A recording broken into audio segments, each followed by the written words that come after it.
Eh bien, bonjour Alix Garin. Bonjour, Vous nous bonjour entendez à bien? tous. J'espère que tout le monde nous entend. On est donc une petite vingtaine en ligne pour l'instant. Et donc, j'invite tous les étudiants qui sont connectés à lever la main virtuellement dès qu'ils le veulent. Mais peut-être qu'on va commencer quand même la conversation. Alix, je peux vous appeler Alix. Oui, bien sûr, bien sûr. En parlant de ce...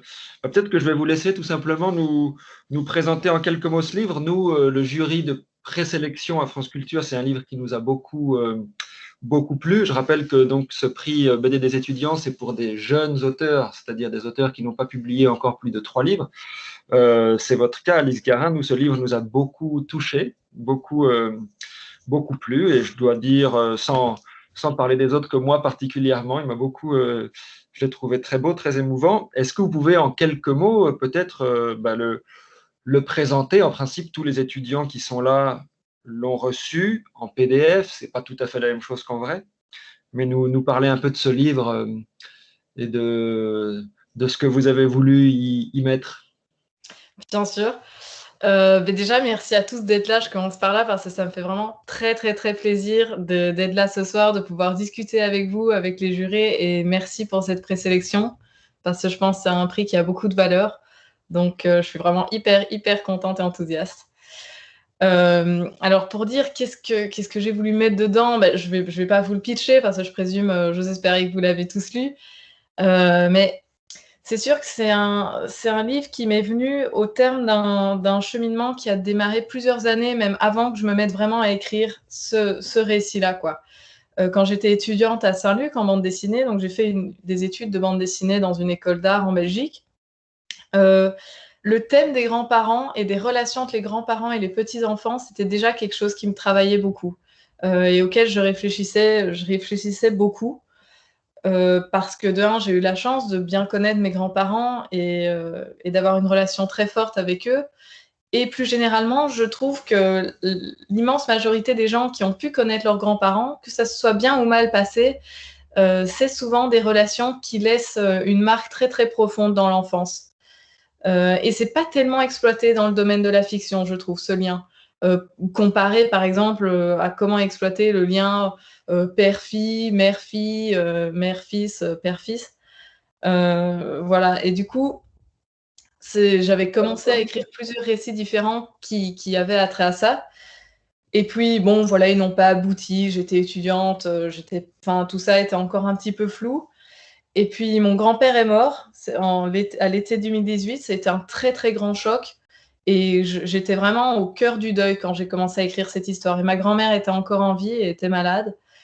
Et voilà. Et en fait, ça a clairement été cathartique de mettre toutes ces émotions si douloureuses à distance. Et principalement le sentiment d'impuissance quand on est face à un patient qui a une démence sénile, ou dans le cas du livre, la maladie d'Alzheimer, c'est que on peut rien y faire, rien du tout. Et on assiste impuissant à toute cette douleur, toute cette souffrance. Et donc, oui, voilà, je pense que c'est un peu tout ça qui m'a poussée à écrire ce scénario. Donc, est-ce que ce que vous êtes en train de nous dire un petit peu, Alix Garin, c'est que cette histoire est un peu la vôtre, même si vous allez nous dire que c'est pas du tout autobiographique, c'est une fiction, mais il y a beaucoup de vous là-dedans et il y a peut-être beaucoup de votre grand-mère dans cette grand-mère. Bah oui, oui, oui, c'est clair, c'est clair. C'est vraiment pas autobiographique, c'est même pas une autofiction. J'aime vraiment pas le présenter comme ça parce que dans les deux cas, ça correspond à des codes, je pense, bien précis, qui sont pas ceux de Ne m'oublie pas. Mais en effet, il y a beaucoup de vécu là-dedans, puisque ma grand-mère a eu cette maladie, que je l'aimais beaucoup, que j'ai assisté à tout son déclin, et que j'ai pris plein de petites scènes auxquelles j'ai pu assister ou auxquelles j'ai été confrontée pour les mettre dans le récit, pour lui donner justement oui, une sensation de vrai. Je pense que c'est difficile de parler de choses dont on ne connaît pas, en fait. Ou alors on n'en parle pas bien ou avec des clichés et ça sonne souvent creux ou faux. Donc c'est important de mettre de soi, je pense, dans ces fictions. Peu importe quel auteur on est et ce qu'on raconte, il y a toujours un fond de vécu, ça j'en suis vraiment intimement convaincue. Et c'est particulièrement vrai pour cette histoire-là, ouais. Alors, il y a déjà une première question de Julie. Julie, je vous invite à allumer votre caméra, allumer votre micro. Et puis, Bonjour. bonjour, je crois que vous étiez déjà là pour la précédente rencontre Oui. avec Juliette Mancini. Et ben, merci de votre fidélité d'abord. Et puis, je vous invite à poser votre question à Alix. Bonjour Alix, enchantée. Merci beaucoup pour votre récit. Moi, je l'ai trouvé très très beau aussi, très touchant. Et j'avais une petite question par rapport à un détail sur le dessin. Parce qu'en fait, je ne sais pas si c'était voulu ou pas, mais j'ai remarqué que les yeux, notamment de la grand-mère, donc de Mamicha, n'apparaissent quasiment jamais à travers ses lunettes, alors que ce n'est pas le cas, notamment pour Clémence, donc l'héroïne, où on voit parfois en transparence ses yeux qui expriment beaucoup de choses, souvent d'ailleurs. Et les yeux de la grand-mère, en fait, ils apparaissent que sur certaines pages, notamment dans les souvenirs. Donc on peut imaginer dans des moments où elle était lucide, où elle avait peut-être encore toute sa tête. Et le seul moment du récit présent où il y en a un seul qui apparaît, c'est au moment où justement elle est en train de parler de la dernière chose que sa mère lui ait dite. Et du coup, on a envie de dire un peu peut-être le seul moment du récit où elle est un peu lucide, parce que justement le fil d'Ariane, c'est qu'elle parle toujours de ses parents qu'elle croit qu'ils sont encore vivants. Et là, c'est le seul moment où elle se rend compte peut-être d'elle-même qui sont pas là, qui seront pas là et qui sont partis. Et du coup, je me demandais si c'était une volonté vraiment de votre part, parce qu'on dit souvent que les yeux sont le miroir de l'âme. Du coup, est-ce qu'il y avait une volonté par rapport à ça, je trouvais ça très intéressant. Merci beaucoup pour ta question, super intéressante. Mais oui, c'est clair, c'était vraiment un parti pris. C'était un parti pris pour montrer à quel point la grand-mère, elle vit un peu dans une autre dimension, quoi. Qu'elle n'est pas tout à fait dans le moment présent, qu'elle n'est pas tout à fait parmi nous. Donc ça, c'était vraiment la raison numéro 1.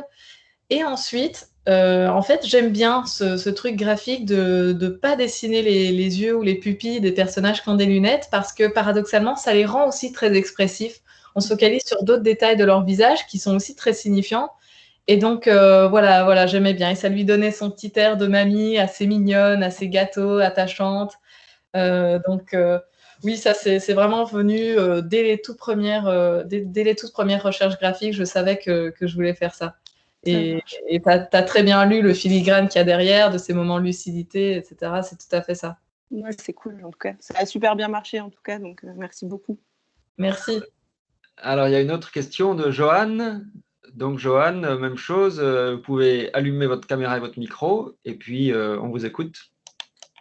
Bonjour, alors pareil que Julie, merci, moi j'ai beaucoup aimé aussi votre album.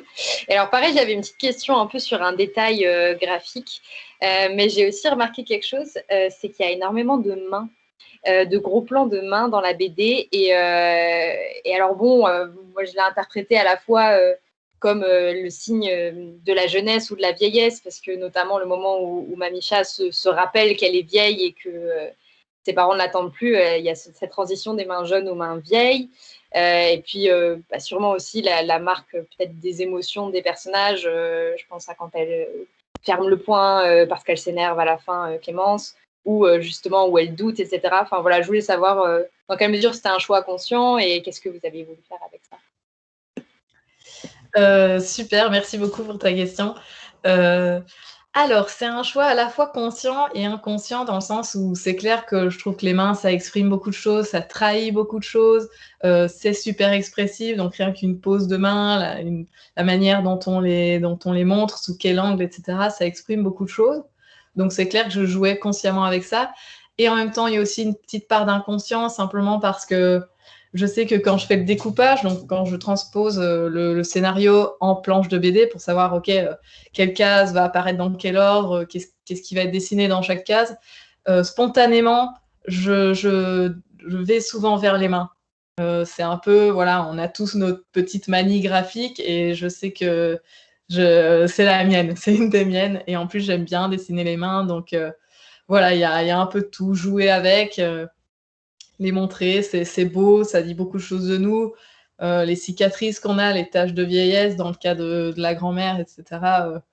Oui, voilà, ça raconte beaucoup de choses. Donc, c'est important aussi, je pense, en règle générale, en bande dessinée, de raconter aussi, pas seulement par soit le texte dans les bulles ou alors juste l'expression des personnages, mais tout ce qu'il y a autour, leur corps, la manière dont ils ont l'air de déplacer leur corps, comment ils occupent l'espace, tout ça, c'est aussi, ça donne beaucoup de caractère à un personnage, d'une manière beaucoup plus secondaire et donc plus douce. C'est important de l'inclure dans la narration. Bah, merci en tout cas. Oui, c'est très réussi. Tout cet à côté. Merci. Et c'est vrai que c'est une des belles réussites, Alix Garin, dans votre bande dessinée, cette façon d'articuler le texte et l'image, qui est le langage de la bande dessinée, avec aussi des grandes séquences muettes où les images parlent d'elles-mêmes, et puis c'est à nous de nous faire un peu notre histoire dans notre tête, puisqu'il y a aussi des choses qui sont très subtilement évoquées, très pudiques. Je pense que si je devais dire un mot pour définir cette bande dessinée, c'est d'abord la pudeur. Mais alors, là, on a eu deux questions très, très précises, hein, très chouettes, graphiques, sur des parties pris graphiques. Vous évoquiez à l'instant la construction un peu plus générale de cette bande dessinée, qui est assez conséquente, hein, puisqu'elle fait plus de 200 pages. Comment est-ce que ça s'est passé pour l'écriture? Enfin, j'avais envie de vous demander, de façon un peu sadique, qu'est-ce qui a été le plus difficile pour vous on sent que les cadrages, c'est quelque chose, j'ai l'impression vous avez un sens du cadrage, de l'enchaînement des séquences. Est-ce que c'est plutôt au niveau de la construction globale du récit que ça a été plus compliqué? Je ne veux pas dire par là que c'est le point faible, hein, mais comment est-ce que vous l'avez construite, cette bande dessinée? Oui, mais absolument, c'est clair. C'est le scénario pour moi qui me paraît le plus difficile, pour plusieurs raisons.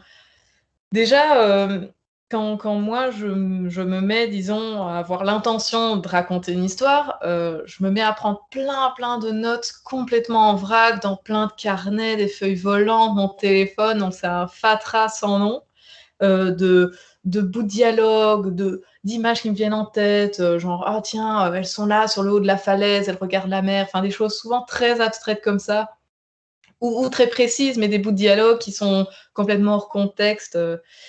Et donc, à partir de cette masse d'informations décousues, et avec la tête pleine d'intentions, j'ai envie de parler d'un passage à l'âge adulte, de l'histoire du deuil, de l'histoire d'une grand-mère et sa petite-fille. Enfin, ça ne veut rien, ça veut tout dire et rien dire. On peut pas prendre son crayon et se mettre à écrire à partir d'intentions comme ça. Donc voilà, il faut rassembler tout ça et le structurer. Et ça, je trouve ça vraiment très difficile. Simplement, voilà, il y a un scénario, il faut planter des enjeux, des obstacles aux personnages, enfin tout ça, le jalonner, quoi. Et donc ça, c'était pas facile. Faut savoir qu'en tout et pour tout, j'ai mis 2 ans à faire Ne m'oublie pas, entre le moment où j'ai commencé à écrire l'histoire et où j'ai fini la couleur. Et pour chaque étape, donc scénario, découpage, ancrage, mise en couleur, il y a eu 6 mois en moyenne. C'était vraiment divisé en quarts. Mais la partie la plus laborieuse, c'est le scénario. Et en plus, tout se joue là, quoi. Je crois sincèrement, en fait, que une BD qui a un super scénario, mais que le dessin nous plaît pas forcément, on va la lire. Alors que l'inverse, c'est pas forcément vrai. Une BD qui a un dessin magnifique, mais où le scénario, je sais pas, nous entraîne pas, bah, parfois, ça tombe un peu des mains. Donc, il y a une pression énorme. Enfin, moi, je me mettais une grosse pression là-dessus, parce que ça sert à rien de passer 2 ans à faire un livre de 200 pages s'il tient pas la route, en fin de compte. Donc bon, voilà, c'est beaucoup de questions, beaucoup d'allers-retours. C'est le genre de moment où on est content aussi d'avoir des personnes de confiance à qui on peut le faire lire et qui vont nous faire des retours critiques. C'est super important et c'est important d'écouter ces critiques-là aussi. Parce que nous, quand on a le nez dans le guidon, parfois on manque de recul, quoi. Donc oui, de loin, la partie la plus difficile. Et après, j'avais une petite appréhension sur la mise en couleur aussi, qui n'est pas forcément l'étape où je me sens le plus à l'aise. Mais voilà, une fois que j'ai bien bidouillé et fait beaucoup de recherches et que j'ai trouvé la manière dont j'allais le faire, ça a plutôt bien roulé. Donc, Alors, il y a beaucoup de questions. Samuel qui a levé la main en premier. On vous écoute. Caméra, micro, c'est à vous, Samuel. Oui, bonjour. Ben, déjà, bravo pour votre bande dessinée. Et ma question, moi, ça concernait à la fin, on a une ellipse et je me demandais, après, au moment où elle ouvre sa carte, est-ce que du coup, elle a retrouvé la mémoire grâce à la technique que Clémence essayait de faire en voyant la maison de son enfance, est-ce qu'elle a retrouvé la mémoire? Non, non, elle n'a pas retrouvé la mémoire. Ok. Je voulais pas. Enfin, j'avais envie que l'histoire finisse sur une petite note positive. Je pense que la fin n'est pas aussi triste qu'elle en a l'air. Mais il fallait aussi rester réaliste. C'est que malheureusement, c'est une maladie où ça va jamais mieux. Ça n'ira jamais mieux. Ça fera que dégénérer tout le temps. Donc, je voulais coller à cette réalité-là, absolument, et pas vendre du rêve ou faire semblant. Parce que je pense que ça aurait même dénaturé ce qui est raconté plus tôt, quoi. D'accord, merci. Merci à toi. Et alors, il y a Floriane qui est là aussi. Floriane, vous pouvez poser votre question avec caméra et micro, en tout cas micro. Oui, bonjour. J'ai relevé que du coup vos personnages étaient féminins et je voulais savoir si finalement le périple en voiture, ce n'est pas la condition pour la mamie de redevenir femme en quelque sorte à travers la vie et à travers la mort, parce qu'évidemment on a l'impression qu'elle revit au tout début. La grand-mère est affalée du coup sur une chaise, elle semble sans vie, elle ne parle plus vraiment et il y a plein de passages du coup dans le périple, la décoration de la voiture avec les fleurs, le désir qui revient avec le bounty qu'elle demande, le waouh qu'elle fait lorsque du coup Clémence et elle part dans une sorte de course de voiture. Et finalement, ce serait redevenir femme dans le sens de refaire corps avec la vie pour mieux mourir en quelque sorte. En fait, ça me fait penser du coup à la phrase de Montaigne qui dit je veux que la mort me trouve plantant mes choux. Et en fait, son idée, c'était de ne pas avoir peur de la mort, de ne pas la vivre assis dans un fauteuil, mais justement de se laisser surprendre par elle, ancrée au cœur de l'action, c'est-à-dire de la vie. Et c'est du coup, me semble-t-il, ce que permet Clémence à sa grand-mère, comme si finalement la meilleure façon de mourir, c'était de mourir en vie. Et je voulais savoir si c'était la réflexion que vous proposez, que redevenir femme, à travers ce voyage, permet d'accéder à la meilleure mort possible. Oui. Waouh, super question. Oui, c'est clair. C'est clair qu'en fait, Clémence, qu'elle offre à sa grand-mère, c'est revivre à 100%. Après, j'aime un petit peu moins l'expression redevenir femme. Je préfère plus généralement redevenir vivant, en fait, parce que femme, elle l'est, elle le reste, même grabataire, même vieille, même sénile. Je veux dire, l'un n'empêche pas l'autre. Donc, mais par contre, vivre à 100% pour mieux embrasser la mort, oui, c'est aussi ça l'histoire. C'est aussi ça. Et en même temps qu'on peut vivre aussi fort et aussi intensément qu'on le veut, on repoussera quand même pas non plus les limites de la vie et le moment où il faut partir, où il faut mourir. Donc, il y avait un peu des deux. Merci. Surtout continuer à écrire et à dessiner. Merci beaucoup. Alors, pour revenir un tout petit peu sur ce que disait Floriane avant de passer la parole au prochain, tout de même, Alix, redevenir vivant plutôt que de redevenir femme, ça je comprends bien, mais il n'en reste pas moins que vos deux personnages principaux sont des femmes et que entre cette grand-mère et cette fille, il y a une mère qui est quand même aussi importante dans l'histoire. C'est des relations grand-mère, petite-fille. Vous nous avez dit au début que c'était peu traité par la fiction, au contraire des relations mère-fille, père-fils, père-fille. Et pour autant, la relation de Clémence avec sa mère est vraiment importante parce qu'il est passé, tout de même en l'occurrence, de femme en femme, et les questions que Clémence se pose sur les amours de sa grand-mère, par exemple, c'est toujours des questions sur ce qu'être humain, mais ce qu'être humain veut dire, mais lié à ce qu'être femme veut dire à travers les âges, à travers les époques. Oui, tout à fait. Et ça, c'était vraiment un parti pris dès le départ. Je voulais raconter une histoire de femme. De un, parce que je suis une femme et donc je vis des expériences de femme et j'avais envie de parler de ces expériences-là en tant que telles. Et parce que aussi, qui mieux qu'une femme peut en parler. Il y a de plus en plus d'autrices qui font de la bande dessinée, c'est génial. Et en règle générale, il y a de plus en plus de femmes qui se lancent dans la production de fiction, peu importe sous quelle forme. Et c'est important de montrer ces expériences-là, mais sans pour autant, comment dire, je voulais pas que ce soit épinglé, histoire de femmes, roman féministe, pas spécialement. Parce que je veux que ce soit lu et accessible à tout le monde, y compris des hommes, tout comme les femmes ont l'habitude depuis des décennies de consommer énormément de fiction écrite ou qui raconte des expériences masculines. Donc, il faut que l'inverse arrive aussi et qu'on mette en place en fait ce regard féminin sur la fiction, comme les Américains l'appellent le female gaze. Mais c'est vrai, c'est important parce qu'en fait, ça peut que enrichir la bande dessinée et de justement croiser les regards, avoir de nouvelles visions du monde. Donc voilà, je voulais pas faire semblant de parler d'autre chose. Je voulais vraiment offrir ma propre vision du monde telle que je l'expérimente au quotidien. Bien, je confirme que ce serait une erreur de classer Ne m'oublie pas au rayon bande dessinée féministe, si jamais ce rayon existe. C'est vraiment évidemment un livre qui parle à tous. Là, je parle vraiment moi en mon nom. Eva, qui a eu plusieurs hésitations, a finalement une question. On vous écoute, Eva. Oui, merci. Merci beaucoup pour votre bande dessinée que j'ai vraiment beaucoup aimée aussi. Moi, je me suis posé une question en fait sur l'alternance dans votre bande dessinée entre un côté très intime, très doux avec tous les souvenirs des personnages et puis même le dessin avec la ligne très fine, les couleurs pastel, etc. Et de l'autre, il y a vraiment des moments burlesques, comme la baston au PMU par exemple.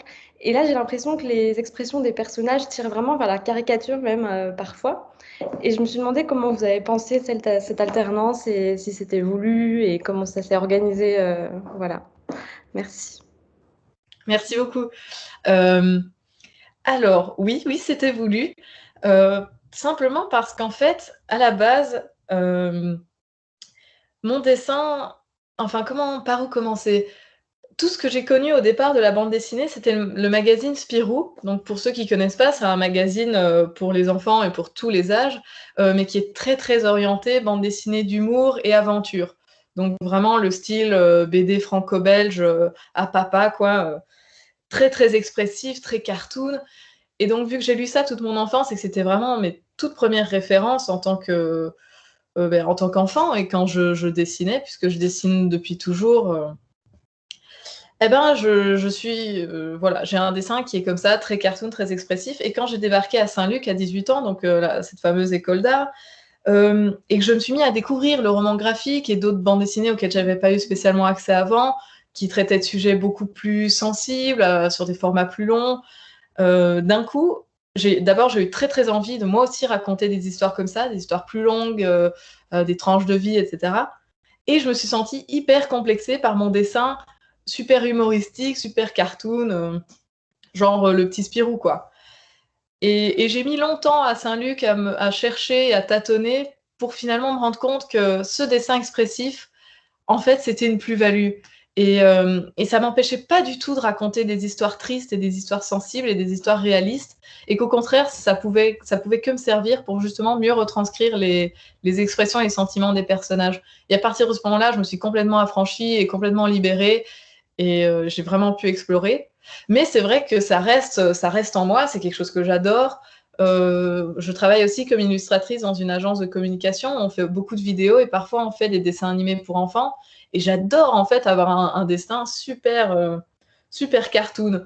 Et je voulais pas laisser ça de côté pour Ne m'oublie pas, parce que c'est clair qu'il y a des scènes, comme tu l'as dit, un peu plus burlesques. Et j'avais envie de me faire plaisir, en fait, tout simplement, et de pousser un peu plus loin l'expressivité. Et j'aime bien aussi le mélange des styles. En règle générale, dans les bandes dessinées que je lis, je trouve que si c'est fait avec pertinence, ça enrichit considérablement le récit, en fait, par toutes ces variations de rythme que ça apporte. Et puis, en règle générale, en fait, la vie, c'est comme ça, quoi. Il y a des moments tristes, il y a des moments gays, il y a des moments loufoques, des moments drôles, et puis 5 minutes plus tard, il se passe un truc super triste. Et, euh, et voilà, et c'est important de retranscrire cette espèce de variable aussi. Merci beaucoup. Mais c'est vrai néanmoins, Alix, qu'il y a une alternance. Je suis tout à fait d'accord avec ce que disait Eva. Au moment de cette scène de bagarre dans le PMU, vous y allez plus franchement. Votre dessin est peut-être plus lâché. Et là, on est peut-être même encore plus près de certains dessinateurs de presse, presque de Harakiri ou de Charlie Hebdo aujourd'hui. Il y a des personnages qui me font penser à Tinius ou presque à Rezer par moment. Là, on est plus. Je vois que vous êtes peut-être flatté, mais c'est quelque chose que vous assumez, ce côté vraiment là, très dans ces scènes d'action, quelque chose de beaucoup plus relâché. Vous assumez aussi presque cette alternance de style on voit que c'est la même main, mais vous allez plus vite et plus loin dans certaines scènes. Oui, oui, oui, tout à fait. Vraiment, je me lâche et je me fais plaisir. En règle générale, j'ai besoin que ça aille vite. Toujours, même dans les scènes où le rythme de lecture est plus lent, elles sont quand même dessinées très vite parce que c'est plus fort que moi, en fait. Passer des heures sur une case, c'est pas fait pour moi. Et j'admire les auteurs et les illustrateurs qui en sont capables parce que ça apporte énormément de choses. Mais bon, moi pas. Alors, je vois que Julie et Johan ont toujours la main levée. Alors, vous avez relevé la main. Alors, je donne d'abord la parole à Marie qui va poser sa première question. On vous écoute, Marie, et puis ensuite, Julie Bonjour. et Johan, je vous redonnerai bien sûr la parole. Et les autres, n'hésitez pas à poser vos questions à Alix Garin. Bonjour, Marie. Bonjour.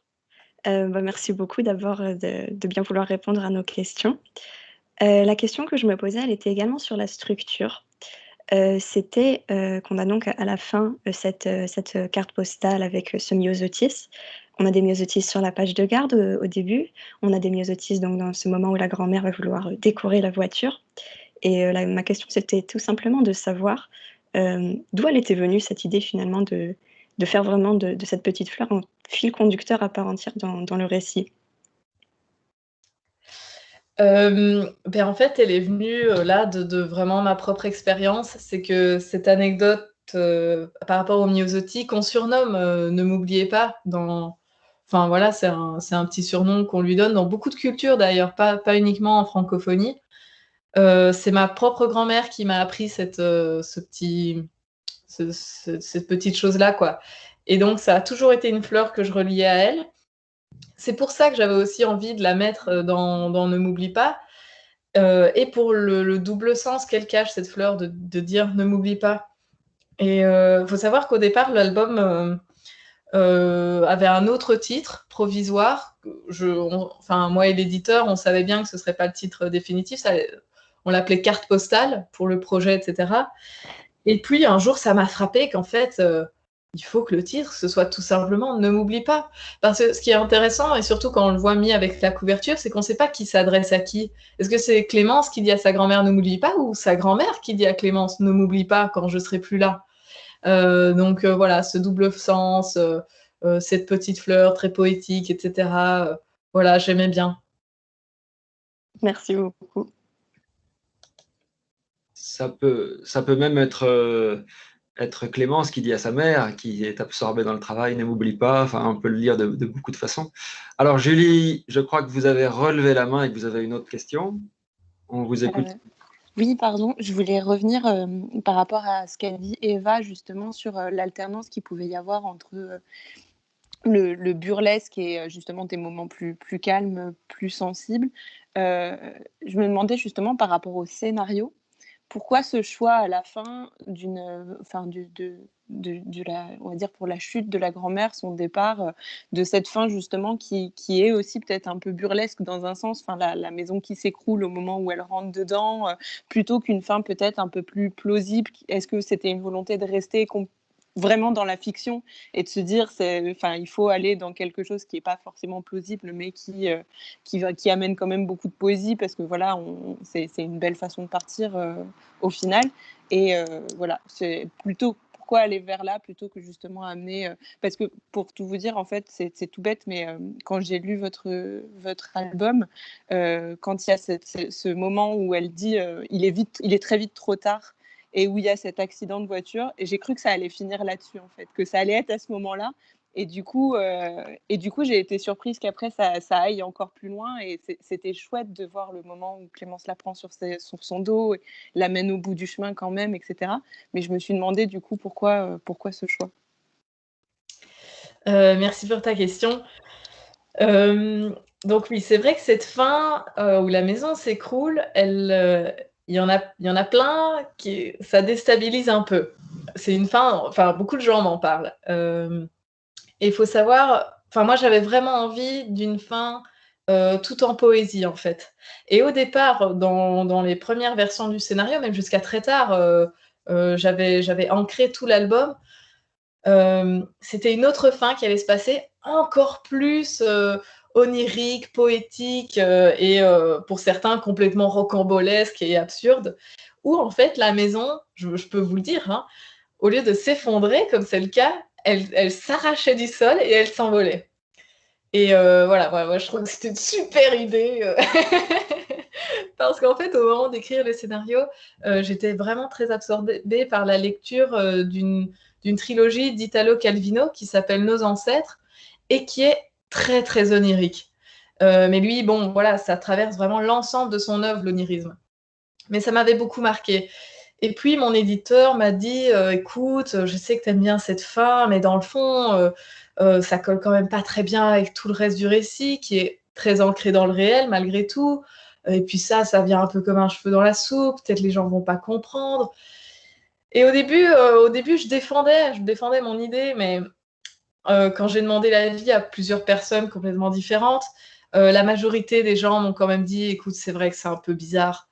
Et donc voilà, après avoir beaucoup réfléchi, je me suis dit, bon, parfois il ne faut pas s'entêter, il faut écouter la majorité, c'est des gens en qui j'ai confiance, donc j'ai changé pour quelque chose de plus plausible, même si ça reste quand même assez dingue. Donc voilà. Merci beaucoup.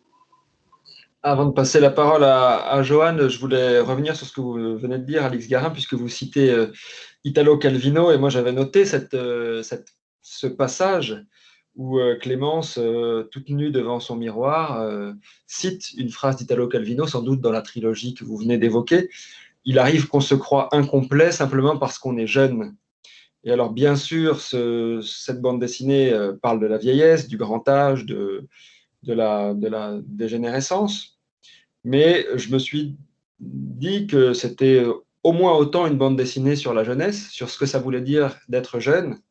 Et comme aujourd'hui, c'est le prix France Culture des étudiants, que vous êtes une jeune autrice et que les gens qui sont avec nous sont jeunes, est-ce que vous pouvez nous parler un peu de ça? C'était une dimension importante, cette réflexion sur la jeunesse?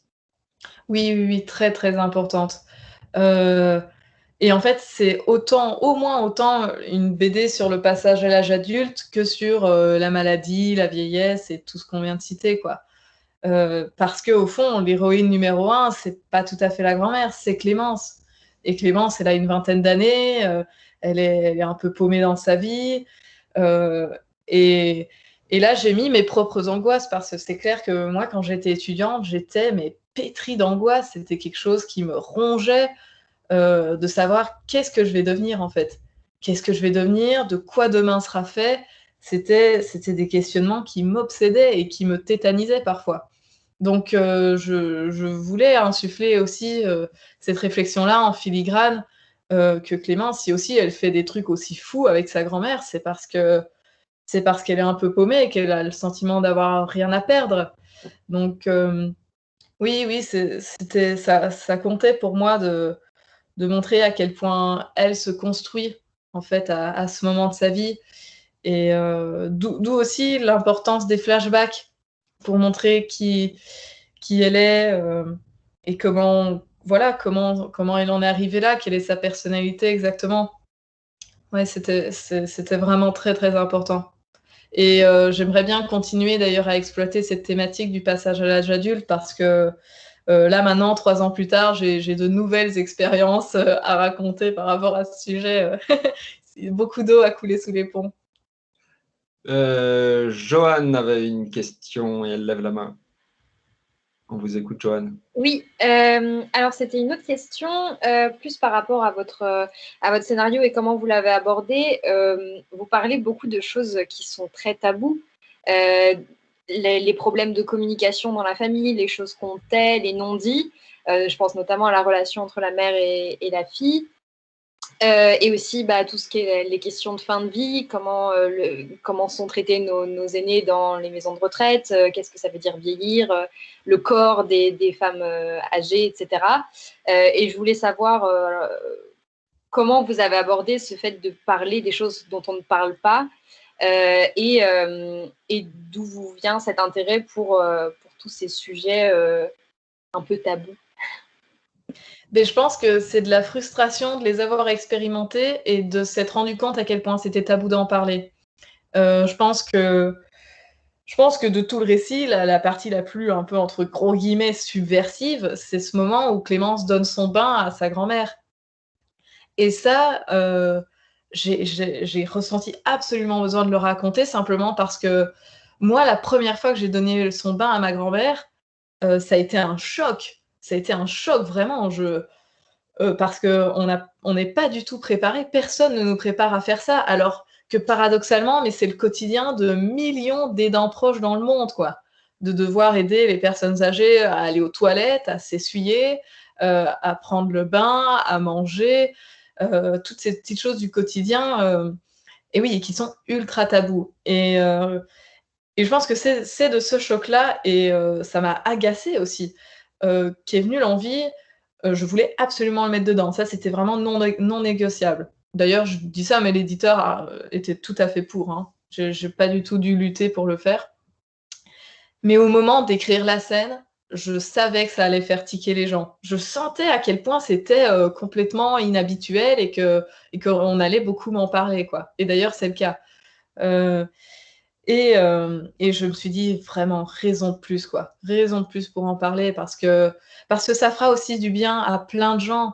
Et parce que plein de gens le font tous les jours de donner le bain à leurs vieux et personne n'en parle. Donc de le montrer, de montrer que c'est beau aussi, qu'il n'y a rien de sale, rien de honteux, que c'est des moments de partage, de bienveillance. Voilà, c'était vraiment une manière de lever le voile et de rétablir, de remettre à sa place ce moment du quotidien qui est tout à fait normal en fait. Merci beaucoup. Alors, Johan a une question. Non. Ah non, je viens de passer. Oui, d'accord, pardon. Floriane. Excuse-moi, Johan. Excusez-moi. Oui, je reviens vers vous pour parler un peu du souvenir. Évidemment, votre bande dessinée interroge la mémoire en continuité avec Annie Ernaux, que vous citiez en exergue. Du coup, vous avez fait le choix de citer les années. Très bon choix d'ailleurs. Et évidemment, le titre de votre œuvre, la lettre que Clémence reçoit. Et du coup, je voulais savoir quand le corps, du coup, ne suit plus, c'est-à-dire quand la vieillesse survient, quand l'esprit ne suit plus non plus, c'est-à-dire quand on subit la maladie d'Alzheimer, est-ce que nous restons nous-mêmes par le souvenir des autres, souvenir de Clémence, du temps passé avec sa grand-mère, les souvenirs de la grand-mère, de ses parents. Évidemment, et vous l'avez dit au début, il n'y a malheureusement pas de solution pour la personne qui vit la maladie d'Alzheimer, mais est-ce que finalement le sauvetage ne peut pas exister d'une certaine manière, non pas pour la personne en elle-même qui vit la maladie et la subit, mais sauvetage par les autres et par leurs souvenirs? Je pense que non. Sincèrement, ce serait se voiler la face que de dire oui. C'est pas du tout les souvenirs que les autres ont du patient qui va aider et sauver le patient. Non, en fait. Ça va juste. En fait, ces souvenirs-là, ils sont là pour aider la famille et l'entourage du patient, mais pas le patient lui-même. Et bon, parfois, dans le cas de la maladie d'Alzheimer, à partir d'un certain stade, c'est plus la famille qui a besoin d'aide que le patient, parce il ou elle est tellement déconnecté de la réalité qu'elle a même plus conscience de sa maladie. Mais voilà. Non, c'est pas les souvenirs des autres qui vont ramener à la surface la personne concernée. Et ça, c'est assez bluffant aussi. Ça m'a beaucoup marqué de constater à quel point perdre ses souvenirs, c'est perdre son identité, en fait. Et c'est ça qui m'a beaucoup fait réfléchir à la place de la mémoire dans notre... voilà, en tant qu'individu. Parce que quand on oublie nos souvenirs, ben, on change de personnalité parce que qui on est, en fait, ça ne repose que sur nos expériences, que sur nos expériences passées et ce qu'on en a retenu. Donc voilà, c'est un vaste sujet, mais voilà. J'espère avoir répondu à peu près à ta question. Oui, tout à fait, merci. Alors, on a Sarah qui a une question. Sarah, votre micro et votre caméra peuvent être allumés et on vous écoute. Alors bonjour, je suis désolée, ma caméra fonctionne pas, mais je peux quand même, poser ma question. Du coup, en fait, moi, j'ai remarqué que dans l'enchaînement de la BD, en fait, j'ai vu beaucoup de procédés, en fait, d'enchaînement de cases qui me rappellent des procédés cinématographiques. Donc des fois, il y a des enchaînements qui me rappellent, en fait, des scènes de films, donc que ce soit des ça fait un peu western, ça fait un peu film d'espionnage et tout. Je me demandais si pendant que vous faisiez votre BD, que vous établissiez le scénario et cetera, est-ce que vous aviez des inspirations particulières en termes de films? Est-ce que vous regardiez des films et vous disiez: «Ah cette scène-là, là, je la verrais bien, je l'appliquerais bien dans ma bande dessinée»? Alors, merci pour ta question. Euh, non, non, quand je vois des films, je me dis pas, tiens, cette séquence fonctionne là, je vais la retenir pour pouvoir l'implémenter plus tard. Parce que je suis extrêmement passive en fait quand je regarde un film. C'est que je fais pas du tout attention activement, je vais dire, au séquençage. Je peux pas analyser comment sont organisés les plans en même temps que je me concentre sur tout le reste, le fond, la forme, etc. Donc, mais par contre, je pense que c'est très, très inconscient parce que j'aime énormément le cinéma. Bon, j'en regarde pas autant que je voudrais, mais j'essaye un maximum.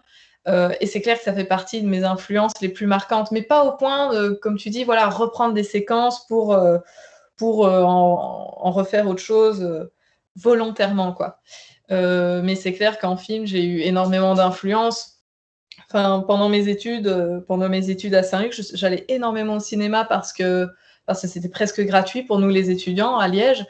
Et, euh, et je ne sais pas si c'est un hasard ou pas, mais ces quelques années-là, il y a beaucoup de films qui sont sortis qui m'ont mais bouleversée, quoi. Je repense par exemple à Moonlight. Ça, c'est un film, il y a eu un avant et après, quoi. Tout, l'image, la photographie, le scénario, bref, il y a eu ça, il y a eu Call Me by Your Name aussi qui m'a. Celui-là, je l'ai revu pour la première fois il y a pas longtemps et j'ai repleuré comme au premier jour, quoi. Et je le trouve très, très, très puissant dans ce qu'il arrive à transmettre d'une manière très implicite et très pudique. Euh, Florida Project aussi. Enfin voilà, pour en citer quelques-uns qui m'ont vraiment épaté. Et puis alors, il y en a un auquel on me ramène souvent, c'est bien sûr Thelma et Louise, qui est aussi l'histoire d'un road trip rocambolesque de deux femmes. Et lui, en fait, je l'ai vu très tard. Je l'ai vu pour la première fois quand j'étais en train d'écrire le scénario de Ne m'oublie pas. Et dès que je suis sortie de la salle, je me suis dit waouh! Bon, de un, ce film est absolument fantastique et génial. Et de deux, ça ressemble beaucoup à ce que je suis en train d'écrire dans le fond. Donc, je me suis dit heureusement que je le vois maintenant pour pouvoir aussi le mettre un peu à distance et me dire il faut pas que je fasse un Thelma et Louise bis parce que ça pourrait. Donc voilà. Merci beaucoup. Alors, je vais donner la parole à Jérémy, mais avant, Alix, je voudrais vous poser une question puisque vous évoquez les films qui vous ont frappé et vous nous dites que quand vous regardez un film, vous ne pouvez pas à la fois être dans l'émotion, dans la réception et dans l'analyse. En revanche, vous avez étudié la bande dessinée à Saint-Luc. Alors, je voudrais vous poser cette question très classique de vos goûts en bande dessinée. Est-ce que, comme pour certains films, il y a eu des bandes dessinées qui ont marqué un avant et un après? Est-ce qu'il y a des bandes dessinées qui ont des influences, du moins des grands chocs esthétiques dans votre vie? Absolument. Le tout premier grand choc de bande dessinée, comme vous dites, que j'ai eu, c'était à 10 ans, à la bibliothèque de mon école primaire, La Nuit du chat de Franck Ebom, un album de Broussailles. Et en fait, pour ceux qui ne l'ont pas lu, et en fait, c'est une vieille bande dessinée, hein, ça date des années 80. Euh, c'est un album 48 pages cartonné couleur, avec un dessin justement du magazine Spirou, quoi. Mais une histoire super poétique et très très émouvante. Et quand j'ai lu ça à 10 ans, genre il m'est tombé des mains et je me suis dit waouh, on peut aussi faire ça en bande dessinée. On peut aussi raconter des choses hyper subtiles et super tristes. Donc ça, premier gros choc.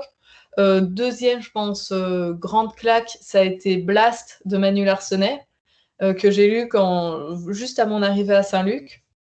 Où à nouveau, c'est toujours la même réflexion, c'est tiens, on peut aussi faire ça, on peut pousser aussi loin le côté scénario sombre. Enfin, vraiment, moi, c'était un type de lecture que j'avais jamais expérimenté avant, donc ça m'a marqué. Quoi d'autre Oui, ça c'est deux gros chocs. Ah oui, l'arabe du futur aussi. C'est pas très original, mais c'est vrai, je pense que ça restera longtemps dans les mémoires, je pense, cette série. Et ça, c'est arrivé à point nommé quand justement j'étais dans mes réflexions, tiens, moi qui ai un dessin un peu gag, un peu humoristique, je peux pas raconter des choses compliquées. Et paf, Riyad Satouf m'a complètement décomplexé avec son arabe du futur, avec un dessin qui va à l'essentiel et qui raconte super bien ce qu'il doit raconter. Donc voilà, pour citer vraiment les premiers qui me viennent en tête, qui sont sans doute la pointe de l'iceberg, mais voilà. Merci Alix. Et alors Jérémy, on va pas finir cette rencontre sans écouter votre question, Jérémy.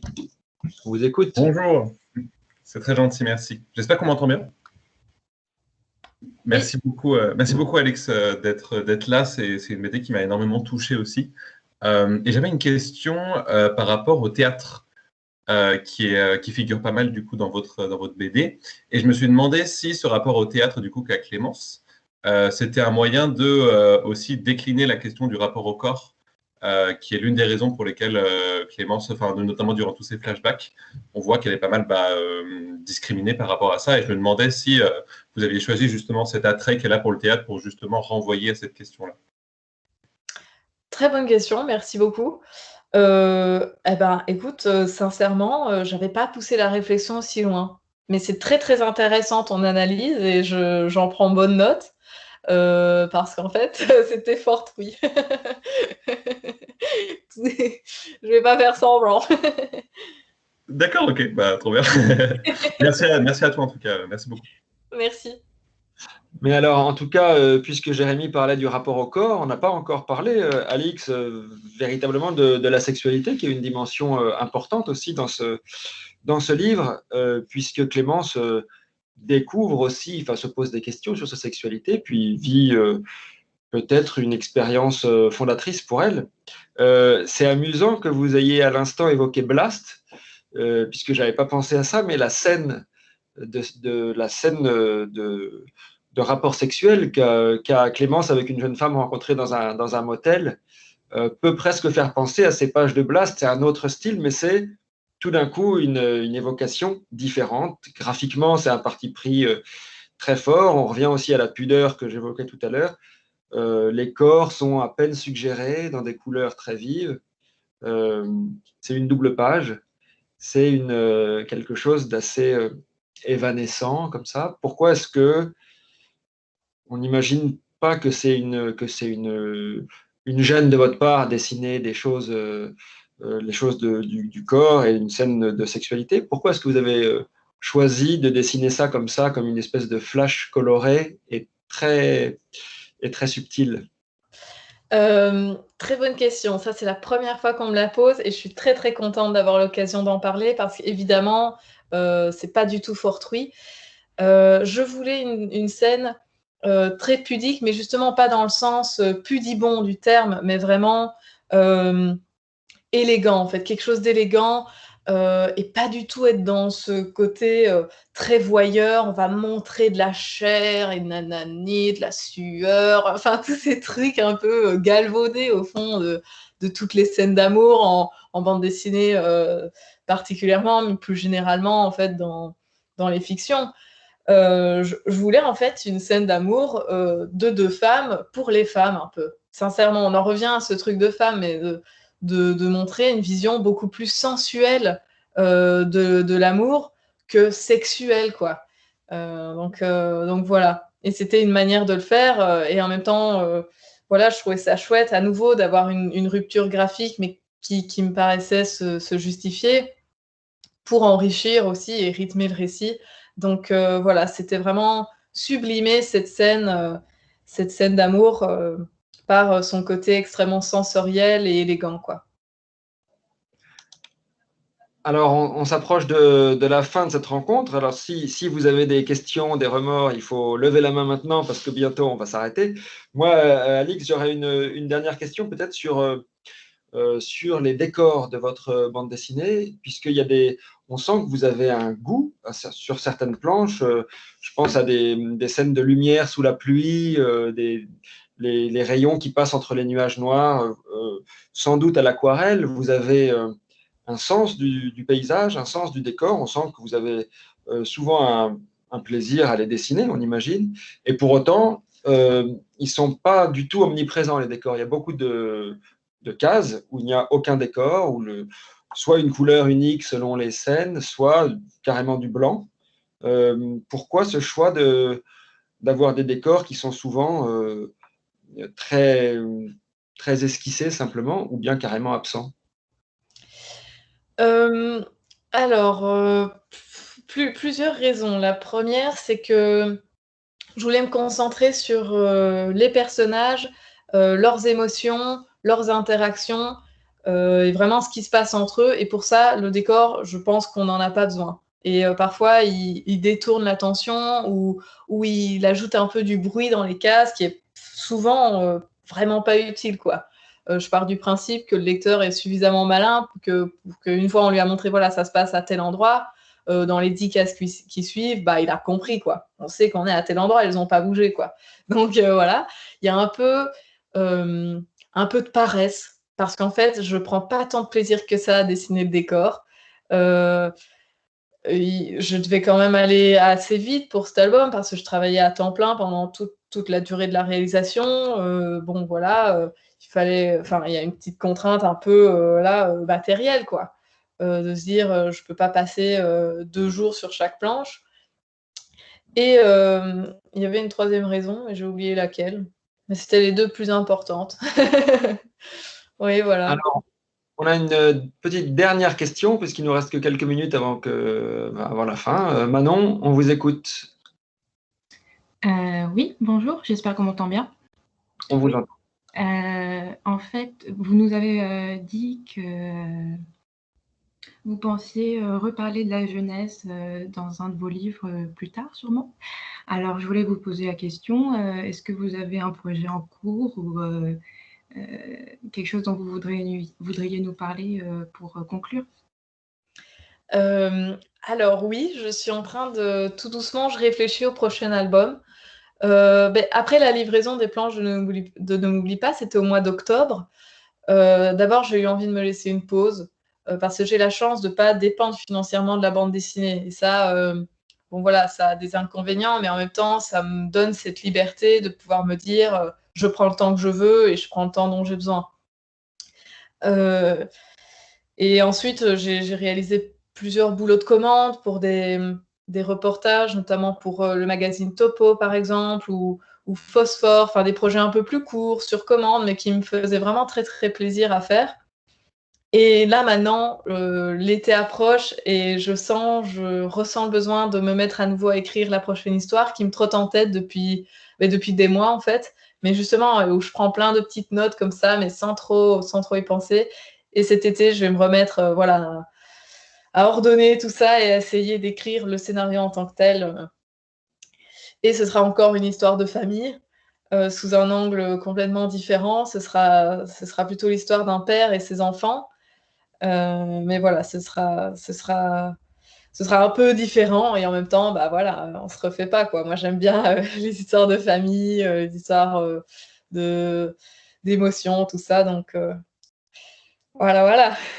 On vous souhaite un très bel été studieux. Alors, Alix, merci beaucoup pour cette rencontre. Et puis, merci à tous, étudiantes et étudiants, qui avaient posé ces questions vraiment très, très chouettes, très pertinentes. Je trouvais que c'était une très belle rencontre. Alix, donc, on attend votre prochain livre avec beaucoup d'impatience. Et puis, bonne chance pour ce prix.